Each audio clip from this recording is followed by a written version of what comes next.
নমস্কার। আজ আমাদের আলোচ্য বিষয় প্রহর ও দিকভেদে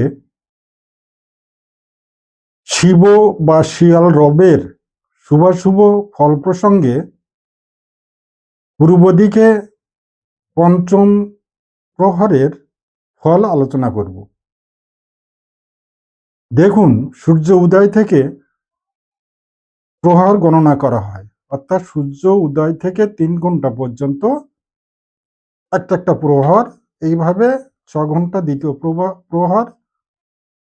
যাই হোক, পূর্ব দিকে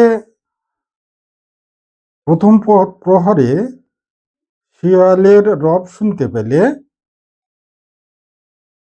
অর্থ লাভ হয়, নিধি দর্শন হয়, অর্থাৎ গুপ্তধন প্রাপ্তি হয় বা আকস্মিক ধনলাভ হয়। তৃতীয় প্রহরে কন্যা লাভ হয়। চতুর্থ প্রহরে যাত্রায় শুভ হয় এবং পঞ্চম প্রহরে শিয়ালের রব শুনলে অর্থ সিদ্ধি হয়, অর্থাৎ অর্থাগম হয়। নমস্কার।